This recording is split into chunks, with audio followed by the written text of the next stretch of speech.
Hello guys, how's it going? My name is Dalaran, and it looks like finally Serated Bone Spike has gotten itself on the PTR. I'm actually re-recording this video about a third time now because this ability has been going through bugs, and it looks like Blizzard has been able to fix majority of them. So I feel like this video, this third one, most likely, unless there's going to be a fourth one, is going to be the best representation of how this ability plays. The ability of Serrated Bone Spike got a few changes to PTR, and I kind of wanted to show you guys what these changes look like, the impact of them, and what's it like to actually play as the different specs with this ability. It's a good change overall, and I'm very happy for it, but let me show you what this ability is looking like, how it plays, and how it feels for all three specs of Rogue. So Serrated Bone Spike now has a different tooltip. For Assassination in particular, it seems to do more damage than the other specs because it scales off of Mastery. But I think that scaling is a little off. It looks like the whole ability itself does more damage based on Mastery, not just the bleed counterpart. So Serrated Bone Spike now is going to be exactly the same spike before, but now it has a lot more initial damage to it. 3,387. That's a pretty big hit, especially with the fact that you have 3 of those. They also generate extra combo points. 1 normally and 1 per extra bone spike that's already active. The ability itself now can crit, so for a spec like Assassination, who benefits from critical strikes from passive of Seal of Fate, when a critical strike with a melee attack that generates combo points, you get an additional combo point.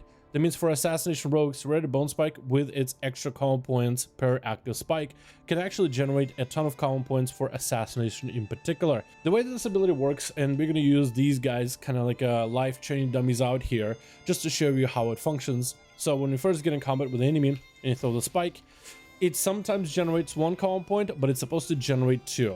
The way that it usually works on most enemies is it'll basically apply a bone spike, the bleed itself, and it's supposed to generate a combo point if the ability crits, like it crit right there. But it also is supposed to basically, when you throw it, calculate, like I guess when you first throw the ability, it calculates 1 combo point travel. The fact that you're putting up a bleed on the enemy, that'll be a 2nd combo point, and the 3rd combo point would be if it's a crit or not. So as I spend more combo points here and throw on this enemy, it should already have a bone spike counter here. Apply a bone spike here, so it's 1 combo point, 2 combo point, 3 combo point just from the throw itself.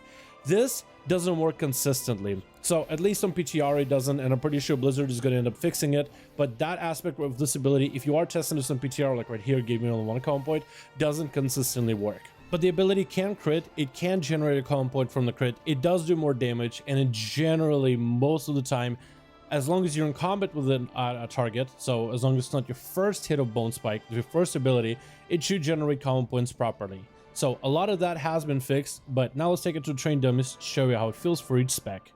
For Assassination, I found this ability to be a very nice surprise, and I mean, I've played with this ability before, so the combo points were always really good, but now that the damage is there, this ability feels really nice to press. Like, the fact that they actually do damage, it's nice. But the way that this ability was always good for Assassination is those free combo points, or I call them quote-unquote free, but like 15 energy feels pretty free to me. So this way you're able to maintain your dots like Rupture a lot easier, because you can burn these spikes in any way you want to. If you want to save them up, and let's say you have a couple different spikes rolling on a big cleave fight, and you just dumpster them into a single raid boss, Shiv into maybe a spike, Envenom, spike, Envenom, spike. I mean, you could just guarantee those interesting little setups. And if you need to, let's say, spread the bleed to multiple enemies in a cleave fight, spikes are great for that too. Maintaining Rupture is so much easier. And what I really like about spikes, basically, is that it makes the maintenance playstyle of Assassination with all your dots even easier. That playstyle is getting changed quite a bit going into 905, however, so it's going to be pretty smooth for a lot of you guys picking up Assassination for raiding or PvE in general. I overall like the way Bone Spike plays for Assass. I think it feels really good, and I think it fits the playstyle super well, whether it is for single target for just maintaining all those debuffs, and that means more Envenoms, or if you have to multi-dot enemies, that also feels really good. For Outlaw, this ability is interesting. Outlaw is huge when it comes to AoE damage, so Blade Flurry is kind of like your bread and butter. Turns out this ability can actually Blade Flurry like the rest of your abilities. This by itself is huge. I don't think this ability used to Blade Flurry, because I believe that one is new, or maybe I was never aware that it could, and it always could. Either way, it Blade Flurries, which is great. So now that it does good damage and it Blade Flurries, that feels insane. It also gives you a lot of finishers, and Outlaw directly benefits from all those finishers. We talked about it, the Assassination, how you get so many common points for this ability. For Outlaw, it's cooldown reduction, and that's really good, because the more often you have your cooldowns up, the better. But in particular for Outlaw, Necrolord was already a really good covenant for AoE, so you're already making it even better for damage, and it was already really good in Mythic Pluses, your Blade Flurries. Like, it's the go-to covenant, I think, or at least I think it's gonna be, if you want a primarily purely Mythic Plus, or if you are ever doing a boss fight and there's not a lot of bosses that are just pure single target anymore. So this covenant will gain lots of advantage there. I feel like there's going to be a lot of Outlaw rogues potentially re-rolling to this covenant, as it's looking really solid, and you guys should definitely take a look at it and check it out on PTR before it is out. For subtlety, this covenant is a little bit weird, and I totally can see this being a hit or miss with some of you. Serrated Bone Spike does more damage than Shadow Strike. It hits really hard. So if you want an ability that costs basically no energy, that just chunks out the enemy, especially if he gets a crit, and subtlety does play quite a bit with crit as well, at least for PvE, this is a pretty hard-hitting ability. Lots of free common points out of it too.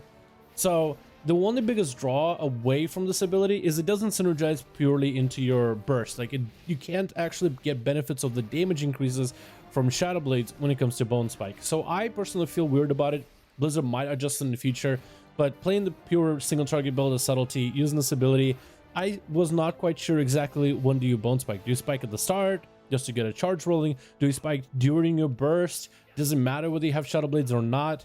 And that's going to be a lot of questions for us to answer as we discover subtlety with the Necrolord Covenant. I also feel that for subtlety, the Necrolord Covenant generates a lot of common points, but subtlety already can generate a lot. So for those of you that want to play subtlety in dungeons, you can already use Shuriken Storm to generate a lot of common points. So that'll be the one draw that the other two specs really gain, while subtlety, you already generate common points like it's nothing. And that's where it becomes a little difficult to decide whether it's really good for sub or not. I think in the end, it's gonna be. The one thing that it does do for subtlety that's very interesting is it does reinforce an aspect of subtlety that wasn't really all that good, which is like 2-target, 3-target cleave. Because in 2-target, 3-target cleave, we would just put ruptures on things, and you kind of just maintain the dot while using your eviscerates, and then post that into the 5-target, 8-target. This is where the rotation really changed up, and you were able to do quite a lot of damage. But the 2-target, 3-target spot was a lot better done by subtlety and Outlaw rogues, and with this covenant ability, you will be able to do quite a bit of damage. The common points are also going to be good. Maintaining ruptures on things is going to be really easy as well, so it fills in that bit of a gap.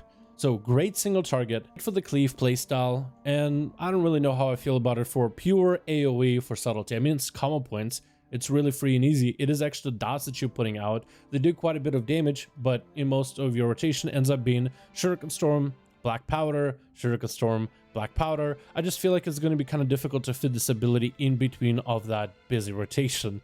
And I do mean it with a joke because it is super simple rotation, but it's effective. And I feel like disrupting an effective rotation like that, where does the Bone Spike really go? Now, even though I'm still a little questionable where it could be good for subtlety with this ability, I still think it's a fantastic ability. I still think it's fantastic for all 3 specs of rogues, even subtlety. I think it's an improvement on where Bone Spike was prior, and I'm a huge fan of it. I love it. If I was not playing Venthyr already, and I was playing Kirin or Night Fae, I would seriously be considering Necrolord or even Venthyr, as those covenants have been just slightly behind the other two, and it looks like they're getting a pretty big kick up from the ability themselves. Plus other benefits that Necrolords are getting with the Fleshcraft being a channel with a DR. I wonder how they'll influence the PvE scene and the PvP scene.